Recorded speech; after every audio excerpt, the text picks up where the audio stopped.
Olisi lenkille lähtö Roomeon kanssa ja täällä on koko päivä luvattu tämmöistä vesisadetta yöhön asti. Onneksi mulla on hyvä sadetakki ja Roomeo ei haittaa sade. Niin ei muuta kuin menoksi. Ja kumpparit.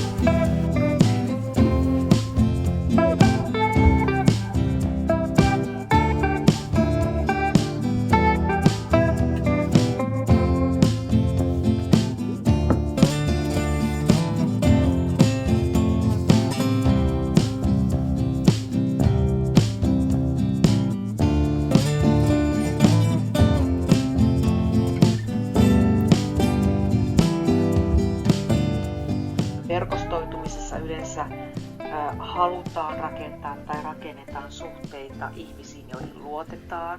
Moikka ja tervetuloa taas uuden videon pariin. Mä oon tässä opiskellut vähäsen niitä pääsykoematskuja. Tuolla on semmosia luentoja, mitä pitäisi käydä läpi ja sitten tekstiä ja kaikkea ennen kuin sit mä aloitan tekemään sitä varsinaisesti sitä tehtävää. Niin niitä opiskellut. Sitten mä vastailin vähän sähköposteihin ja kaikkea työjuttuja tein tossa myöskin. Kello on nyt 2:05. Me ollaan nyt lähdössä keskustaan päin. Tänään on taas käsityökerho. Ja mä ajattelin, että mä menisin ennen sitä siivoon sinne mun toisen mummun tykö. Mä lupasin jo aikoja sitten, että mä joskus tässä menen lähiaikoina siivoamaan sinne. Yleensä aina äiti siivoo siellä, niin ei tarvi sen sit ihan aina. Niin mä ajattelin, että mä ehtisin nyt ennen sitä käsityökerhoa käydä siellä vähän siivoamassa. Niin sellainen olisi suunnitelma. Mä otin tuossa vaihtovaatteet mukaan ja lähden tällaisilla kotivaatteilla nyt, millä sitten on hyvä siivoilla siellä. Ja mitähän muuta. Siellä sataa vettä edelleen.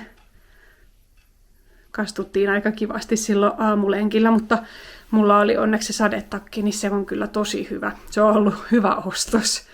Mut joo, lähdetään nyt, niin ehditään tekeenkin kaiken näköistä vielä tänään. Ja Jussi lähtee taas mukaan, koska se oli jo eilen iskää auttamassa autoremontissa siellä ja se jäi vissiin vähän sen kesken, niin se lähtee mukaan, että ne saa sitten tänään iskän auton kuntoon.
Tämä päivä menikin nyt vähän eri tavalla, mitä mä olin ajatellut. Kello on nyt 8:30, me tultiin just kotiin. Silloin, kun päästiin sinne mun vanhempien tykö, niin tuli viesti sieltä käsityökerhosta, että sitä ei olekaan tänään, koska se opettaja on sairastunut. Niin tällä viikolla ei ole sitten ollenkaan, joten ei menty sinne. Mutta mä olin siellä mummulla kylläkin siivoamassa. Ja sitten juotiin siellä porukalla kahvit vielä sen jälkeen. Sitten mä lähdin käymään vielä äitin kanssa kaupassa sillä välillä, kun Jussi korjasi sitä iskän autoa. Ja sitten ne kävi iskän kanssa koeajamassa sitä autoa. Ja sitten vielä juotiin iltakahvit, kun oltiin käyty kaupassa ja muuta, niin sen jälkeen on ainakin juotu kahvia tänään. Mut joo, ihan kiva päivä oli, vaikka käsityökerho nyt peruuntukin tältä päivältä. Mä en nyt ihan hirveästi sitten ole tänään kuvaillut, koska on vaan menty edestakaisin koko ajan, mutta mä jatkan tätä videoa huomenna taas ja katsotaan, että mitä kaikkea sitten huomenna tehtäisiin. Huomenna mulla on ravitsemusterapeutille aika. Se piti olla jo maanantaina, mutta hän oli myöskin sairastunut, niin sieltä tuli viesti, että on peruttu ja siirretty aika nyt torstaille, niin huomenna on sitten se aika ainakin.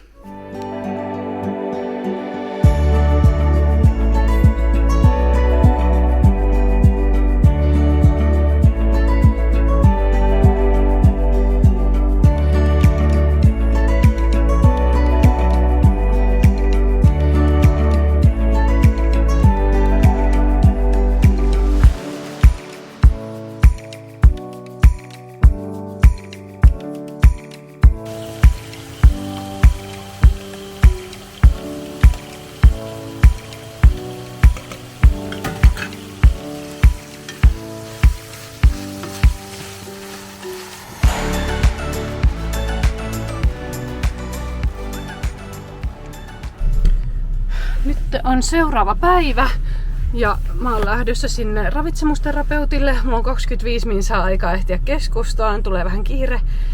Mä tein tuossa äsken vielä ruokaa ennen kuin lähdin. Mä ajattelin, että ehdin syömään, niin ei iske kamala nälkä siellä ja mahalla muriseen. Ja kävin rompunkaan lenkillä. Eilen illalla, siis kun mä kävin vielä Roomeonkaan lenkin, niin tultiin tuohon pihaan, mä päästin sen irti ja laitoin porttia kiinni, niin se meni kieritteleen tonne nurmikolle, missä siis seisoo vesi, kun on satanut niin paljon. Ja se oli aivan kurassa. Mun oli pakko mennä sit vielä illalla peseen sitä. Mä sain joskus 11 jälkeen illalla sen pestyä sitten. Ja nyt siitä lähtee karvat ja hirveästi mä harjasin sitä aamulla. Mut tulipahan nyt pestyä, koska mä olin pitkään miettinyt, että mä aion pestä sen vielä tolleen kunnolla oikein nyt ennen talvea. Niin nyt on pestynä. Ainoa vaan, että kun on tätä kurakeliä, niin luultavasti se menee taas kierriään kohta yhtä kuran. Mutta katsotaan nyt. Mä lähden nyt ajelemaan, ettei tule kauhean kiire. Perillä kello on 5 vaille. Nyt äkkiä tonne sisälle, niin mä oon ajoissa.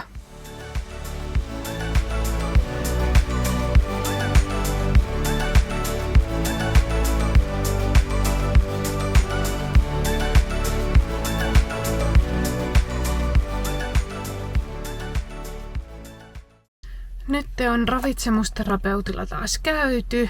Mä olin tuolla ehkä jonkun reilun tunti vartti ehkä. Ja no, käytiin taas paljon asioita läpi, miten on mennyt ja muuta. Ehkä mä juttelen näistä taas myöhemmin ja lähden ajelemaan nyt sinne kotiin päin. Mulla on nytkin hirveä nälkä, vaikka mä söin sitä soppaa kotona, mutta se ei varmaan pidä nälkää niin hyvin. Tai sitten mä söin liian vähäsen, koska mulla on kauhean nälkä jo nyt. Mut joo, mä olin ajatellut, että olisi voinut ehkä käydä kirppiksellä tai jotakin, mutta kyllä mä menen vaan kotiin nyt. Kotiin selvitty taas. Tää on kyllä inhottavaa, kun koko piha ihan mudassa vaan. Tuolla mä harjasin Roomeo, niin näkyy tommonen kiva valkoinen karvakasa. Sieltä se tuli. Oliko sä nukkumassa, Roomeo? Oliko sä nukkumassa? Voi sentään, pieni iloinen poika. Juu, iloinen mamin poikanen. Me tultiin vähän sen Tipsua katsomaan. Niin, ulkoileen tänne Rompu ja Tipsun kanssa vähän se. Tipsu menee kuin tuulispää. Ui, niin.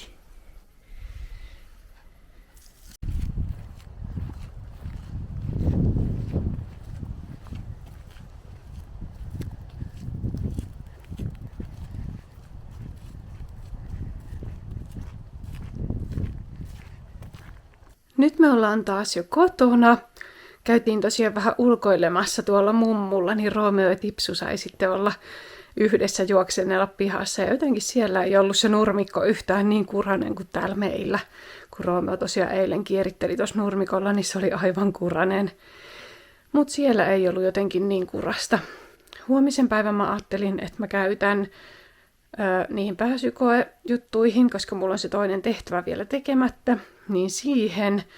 Ja sitten huomenna täytyy katsoa taas kaikki kamerajutut valmiiksi, koska lauantaina on sitten kuvaukset.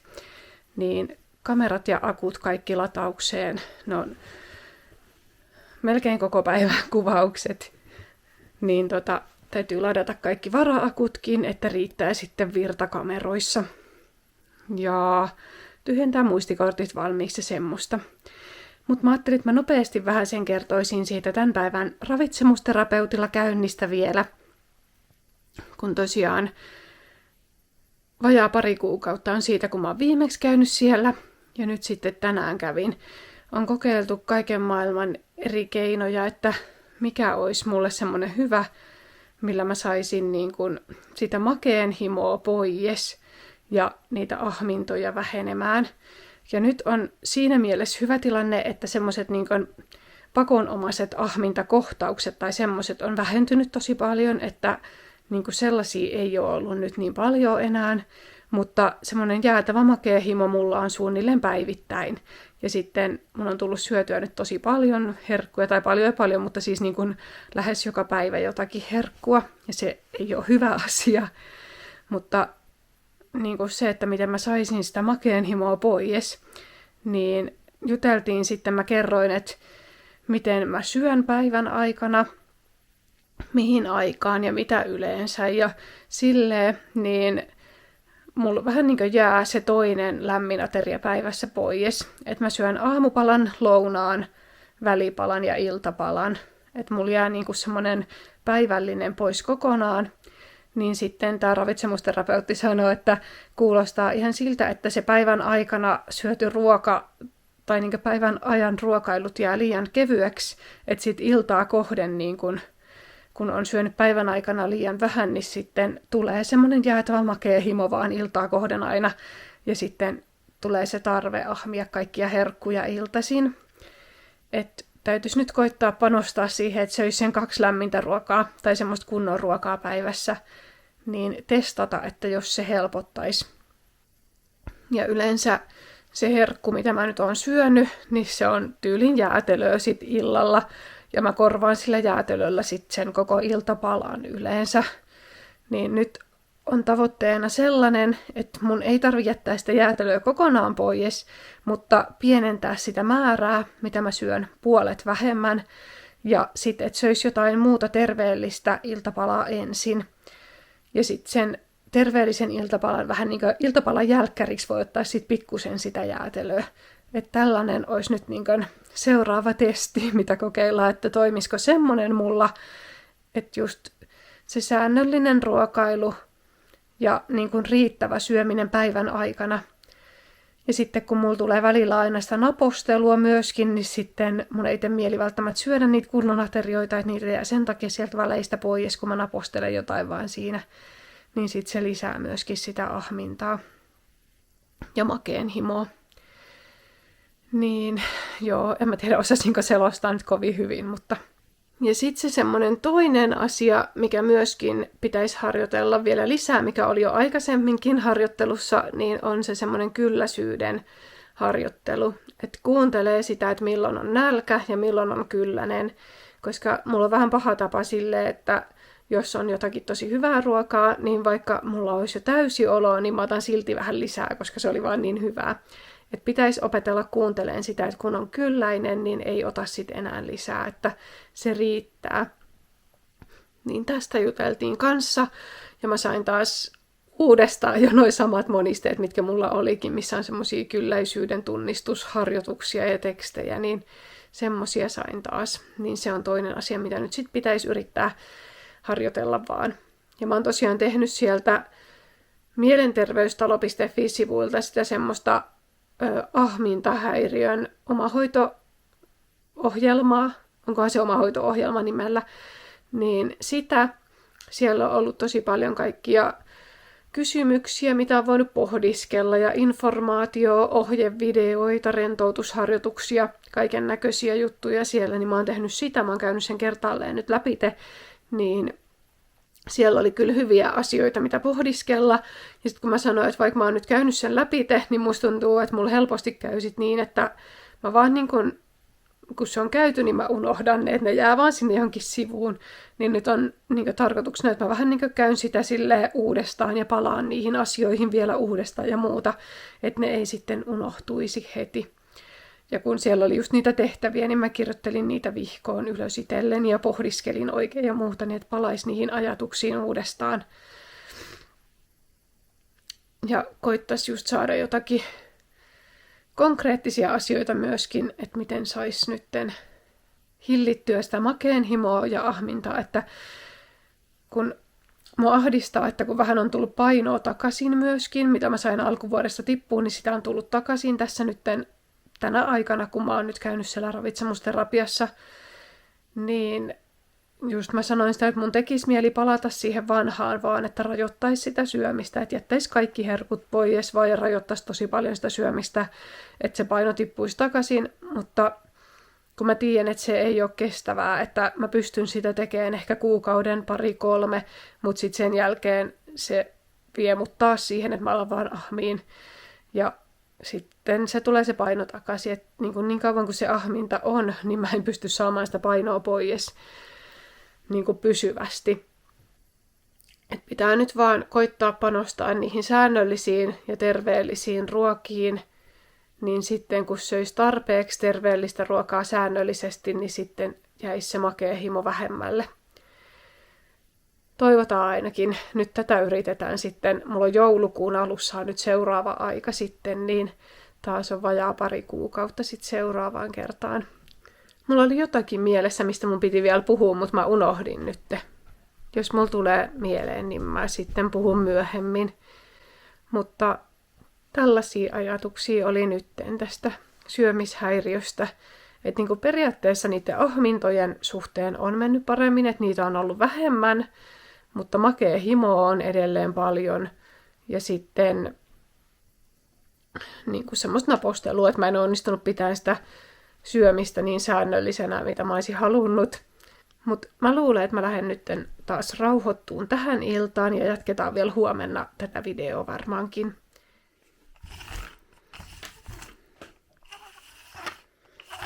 Huomiselle taas työvaatteet valmiina.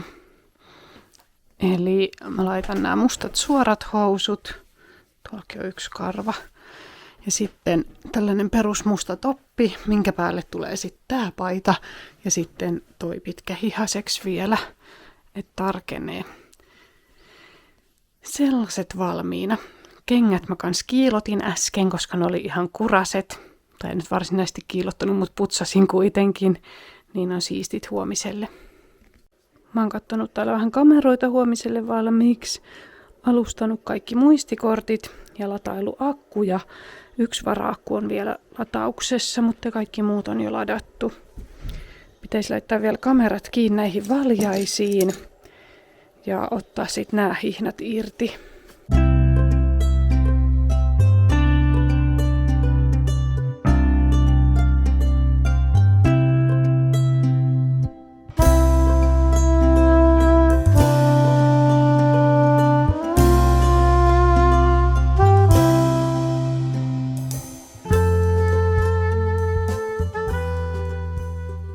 Mä päätin nyt iltapuuhana vielä askarrella tällaisen lokakuulle tällaisen motivaatioaukeaman, kun mä tein myöskin silloin syyskuulle tällaisen, niin tähän mä nyt en ihan niin paljon aikaa käyttänyt, joten tässä on vähän vähemmän, mutta kuitenkin jotain kivoja juttuja. No ensinnäkin täällä on tällaisia kaikkia kasviksia, koska edelleen tuolla on meidän oman maan paprikoita ja tomaatteja ja muuta, eli omaa satoa on edelleen saatavilla. Ja sitten lisää jaksamista elintavoista. Tämä myöskin liittyy hyvin vahvasti siihen, ja tuohon, kun mä kävin justiinsa ravitsemusterapeutilla, niin siihenkin vähän se. Sitten tällainen, miten voit tänään, niin just, että muistetaan kysyä niiltä läheisiltä myöskin, että miten he voi, ja mietitään sitä omaa jaksamista myöskin, ja priorisoidaan se ylös. Täällä on tällainen, annetaan kaikille vaaterauha ja ylipäätänsä sellainen, että ei arvostella toisia, vaan että jokainen saa olla just sellainen kuin on. Sitten mä laitoin tänne tämän Suomen lipun, koska mä haluaisin suosia suomalaisia tuotteita, siis suomalaista ruokaa ja muutenkin tuotteita. Tän laitoin siksi, että tämä näytti ihan superhyvältä, niin haluaisin panostaa enemmän aamupaloihin taas, koska mun aamupalat on mennyt vähän nyt liikaa paahtoleivän syömiseksi, niin haluaisin panostaa taas terveellisempään aamupalaan. Tän laitoin vaan, koska auringonkukat on ihania. Sitten mä kirjoitin tänne, laitoin tänne tällaisen kuin, että lupa levätä. Eli pitää muistaa sekin, että ei niin kuin ole liian ankara itselleensä, vaan että muistaa pitää myöskin niitä lepopäiviä ja lepohetkiä. Kiusaamista vastaan. Aina. En hyväksy kyllä kiusaamista missään suhteessa. Tänne laitoin kahvipannun, koska kahvi on mulle tärkeää. Mä tarvin joka aamu kahvia, että mun päivä lähtee käyntiin. Ja sitten siihen sivuun just tällaiset, että millaisista rutiineista sinun hyvä arkesi ja olosi on tehty. Eli vähän semmoista pohdiskelua, että mitkä on sellaisia juttuja, mitkä tekee siitä arjesta hyvää. Ja että voisiko sinne lisätä enemmän sellaisia asioita, mitkä parantaa sitä omaa arkea. Ja just priorisoida sitä ajankäyttöä, että tekisi jotakin sellaisia asioita, mitkä tuottaa itselle iloa, niin se lisää sitä hyvinvointia sinne arkeen. Rennolla otteella syksyyn, koska mä en ole mitenkään hirveän syksyihminen edelleenkään, niin tää on semmonen, että mennään rennosti vaan joulua kohden. Sitten täällä on vähän liikuntaan tämmöisiä, että jokaiselle löytyy oma tapa liikkua ja kaikki liikkuminen on aina kotiin päin. Niin kuin tää on vähän mun motivaatio, että ei tarvitse tehdä mitään ihan hirveä treeniä, jos ei siltä tunnu, vaan että kaikki liikunta on aina plussaa ja kaikki hyötyliikunta on myöskin tosi hyvää. Sitten tänne yhdessä hyvä tulee, varsinkin pihatöissä ja ylipäätänsäkin yhdessä tekeminen on hyvä juttu. Sitten mä laitoin tänne yrittäjän sielu, koska mä koen, että mä oon kyllä hyvin yrittäjähenkinen ollut aina. Sitten tällainen vielä, kun että hyvää tekeviin tapoihin on helpompi palata, kun ei turhaan ruoski itseään.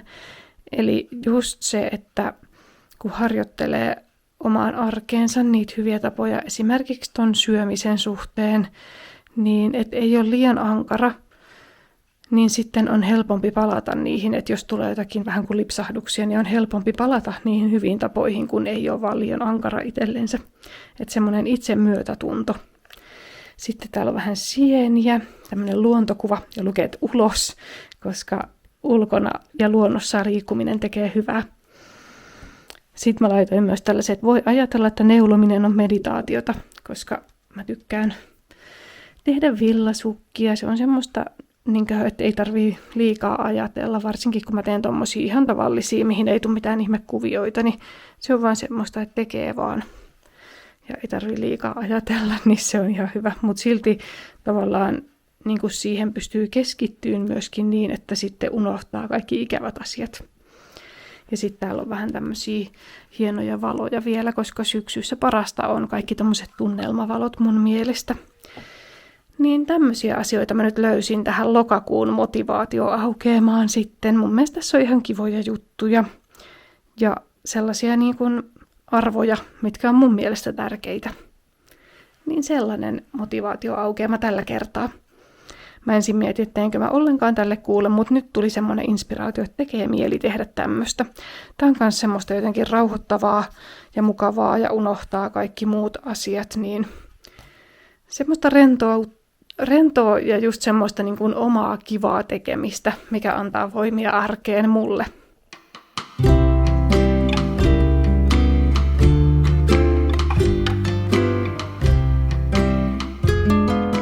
Voitteko uskoa, että koko viikon on satanut joka päivä.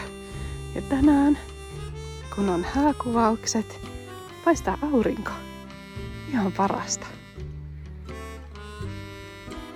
Niin nätti keli.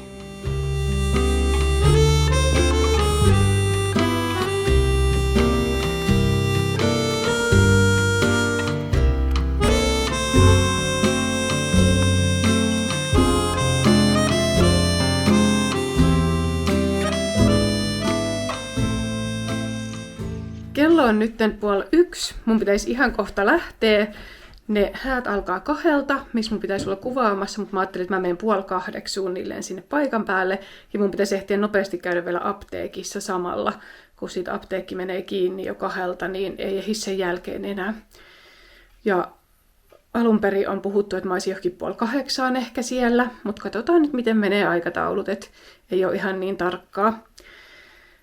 Mun pitäisi vielä katsoa loput vaatteet tosta ja sitten ruvet lähtemään. Jännittää ihan sairaasti taas niin kuin joka kerta. Mä en ole pystynyt nyt syömään mitään, että aamulla mä söin kyllä leipää ja kahvia, mutta sen jälkeen en ole pystynyt syömään. Mun piti syödä vielä ennen sinne lähtöön, niin toivotaan, että ei tule heikko olo tai mitään. Mutta kohta pitää ruveta lähtemään. Ei ole oikeasti todellista. Kello on nyt 10:01 ja täällä alkaa sataan. Se alkaa tosiaan 2:00 se vihkiminen ja sen jälkeen on tarkoitus ottaa ulkona hääkuvia. Niin mä todella toivon, että tää sade menee ohite. Mä kävin siellä apteekissa ja sitten kävin tosta K-kaupasta ostaa nyt tällaisen, koska en tosiaan ole syönyt kuin aamupalan, niin mä ajattelin, että mä syön nyt tän, niin pärjään sitten. Kello on ihan just 8:30. Täällä on siis niin kylmä tullut, että on alkanut mennä lasit ihan tommoseen huuruun. Mutta juhlat alkaa olla siinä mallilla, että mulla on lupa lähteä kotiin. Ja juhlakansa jatkaa täällä juhlintaa, mutta mun työni on tehty tältä päivältä ja mä lähden ajelemaan kotiin päin. Mä saavun kotipihaan. Jussi on laittanut näkee autotalliin jouluvalot päälle. Jee! Mut siis tuolla on pakkasta. Matkalla näytti -1, mut nyt näyttää -0,5. Ja semmonen puoli tuntia mulla meni kotimatkaa. Kello on jo 11 illalla. Me käytiin justiinsa iltakävelyllä vielä Jussi ja Roomeon kanssa. Ja kun mä tulin kotiin, niin mä kopsailin vielä muistikortilta ne kaikki kuvat molemmista kameroista tietokoneelle. Ja tein varmuuskopiot, että on sitten tallessa varmasti. En onnistu hävittämään niitä. Ei vaan, mutta aina kaiken varalta pitää tehdä varmuuskopiot kyllä. Ja siinä kesti aika kauan. Mutta mä rupean nyt lopettelemaan tätä videoa. Mä oon kuvannut tähän taas tosi monta päivää jo.